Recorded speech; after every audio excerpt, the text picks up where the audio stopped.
I came out here this morning because of a very, very low tide, and honestly it's just nice to be out. It's a calm scene, it's very peaceful, very serene. Obviously not crowded right now. I think I've seen one other person, an early beach walker. But I'm gonna get myself in and among those rocks there. These are areas that aren't normally accessible because it's usually covered by ocean. And you know, once you're in there, low ISO, let the shutter run as long as it needs to, you know, things start to materialize. Even this scene, just as it unfolds behind me, I think I want to grab a couple of stills before I move on with the morning. So I'm excited to go get in there.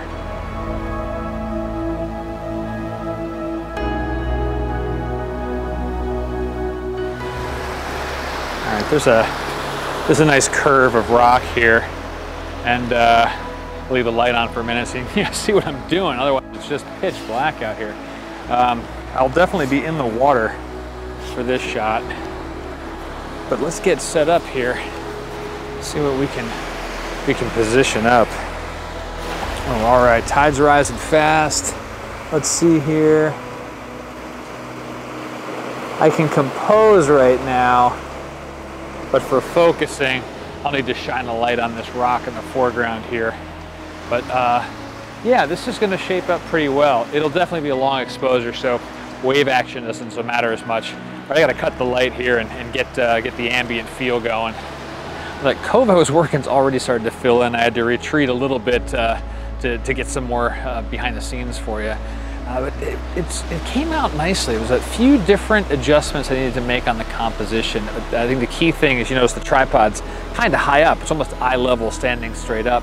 That was to keep separation in the elements. So the foreground rocks, there's a few that pepper through the foreground, so that as the water moved through them, they became distinct and separate elements in the foreground, as opposed to one just big mass of rock that kind of all collects on one another. So, you know, going low, that becomes a problem. Coming up high, you get that separation. And shooting at such a wide angle, I'm at probably 16 to 18 millimeter, you know, you still get that nice long stretch, big, you know, scene kind of feel. So this worked out nice, yeah.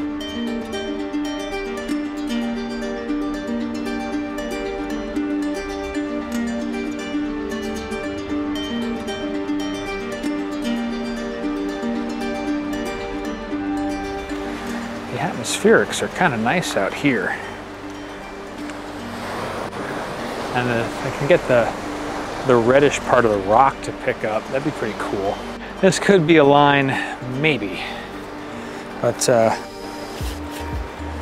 probably not much lower than this, otherwise I'll lose that curve on the beach. So let's get settled in here. All right, the fog is really thickening. There's quite a bit of just moisture falling, not even falling, just hanging in the air. So we're not gonna have a sunrise, but I kind of knew that coming out. That wasn't the point of today. Mainly the point was to get outside, be out here. But the atmosphere that's kind of out there hanging over those hills, cliffs, bluffs, they're not hills, but that's looking pretty nice.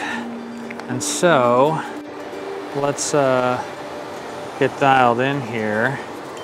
All right, I'm gonna go a little tighter on this composition. But this line here, this is too straight, and it competes with that curve.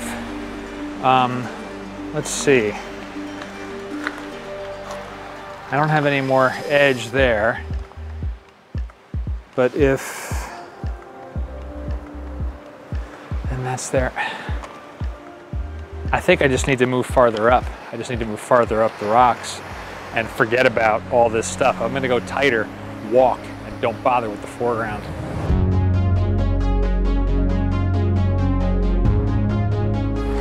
Well, definitely walking forward 100 feet was the answer. And now I've perched up on this rock here, getting rid of all of this foreground from the shot, which just wasn't adding to the photo. It's about this little cove, the misty hill back there.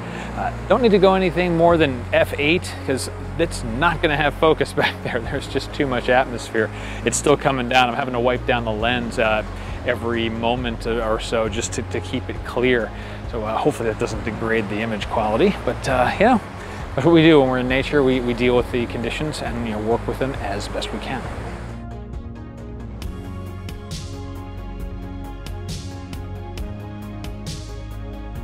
And I think that's going to wrap it up for me this morning. I'm not going to see any sun, and that's okay. But before I go, I'll share a little bit of little San Diego trivia with you. Just around the corner from where I'm standing is the so-called Mushroom House.